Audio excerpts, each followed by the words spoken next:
النغزة أو الوجع اللي بيجي في الناحية الشمال من الصدر أول ما الواحد يحس بيها بيبدأ يقلق فورا. يا ترى ده شيء بسيط ولا علامة على مشكلة خطيرة؟ خليني أقولك من البداية على معلومة مهمة جدا، مش كل وجع في الناحية الشمال من الصدر يبقى من القلب، ومش كل نغزة معناها جلطة أو ذبحة صدرية. وده من أكتر الحاجات اللي بتسبب خوف عند الناس، لأن مجرد مكان الوجع بيخلي الواحد يفكر في أسوأ احتمال. النغزة دي المريض غالبا بيوصفها على إنها شكة أو وخزة أو ألم حاد في نقطة معينة، بتيجي فجأة وتقعد ثواني أو وقت قصير وبعدها تروح، وساعات الواحد يحس إنها بتزيد مع الحركة أو مع النفس أو لما يغير وضع جسمه. وهنا لازم نفرق بين نوعين من الوجع، في وجع سريع وحاد وفي نقطة محددة، وفي وجع ضاغط أو تقل شديد على الصدر. الوجع اللي بنخاف منه أكتر غالبا ما بيبقاش مجرد نغزة سريعة وخطفة، ده بيكون إحساس ضغط أو تقل أو عصر على الصدر وبتقعد دقايق مش مجرد ثواني وبتختفي. وممكن يكون معانا هجان أو عرق غزير أو دوخة أو غثيان، وأحيانا بيمتد للكتف أو الدراع أو الفك، والوجع ده هو اللي بنخاف منه وبيكون غالبا متعلق بالقلب.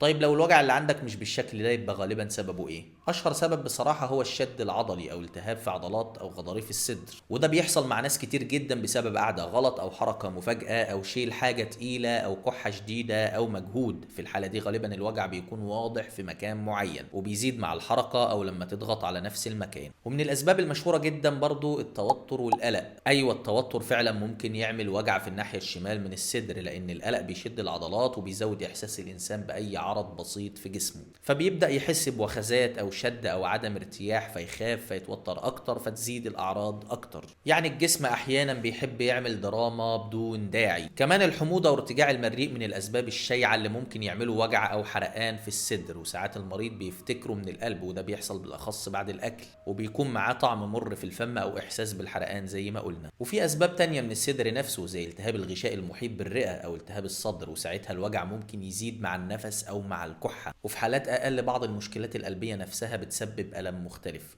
وعشان كده ما ينفعش نحكم من كلمة واحدة او من احساس واحد بس. طيب امتى نقول ان الوجع غالبا بسيط؟ لما يكون في نقطة محددة، ولما يكون مدته قصيرة، ولما يزيد مع تغيير الوضع او يزيد لما تضغط على نفس المكان.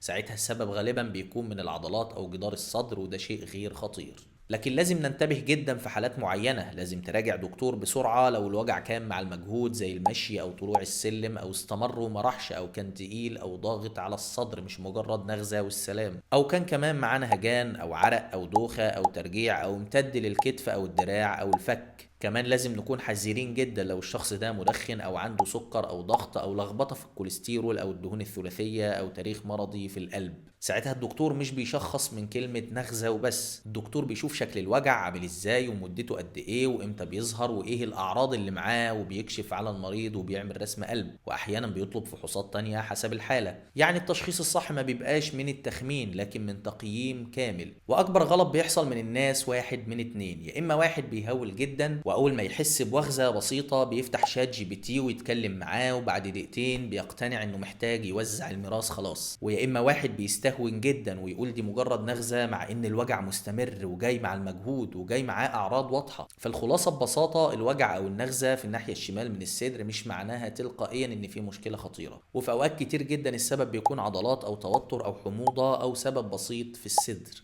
لكن اللي يفرق فعلا هو شكل الوجع ومدته وتوقيته والاعراض اللي معاه. فلو كان الوجع بسيط وقصير وفي مكان محدد فغالبا الموضوع مطمئن، لكن لو الوجع ضاغط او مستمر او مع المجهود او مع نهجان او عرق او دوخة فهنا لازم تقييم طبي كامل من غير تأخير. افهم جسمك لكن ما تشخصش نفسك بنفسك. دمتم بصحة وعافية، ولو الفيديو فادك شاركه مع اهلك واصحابك.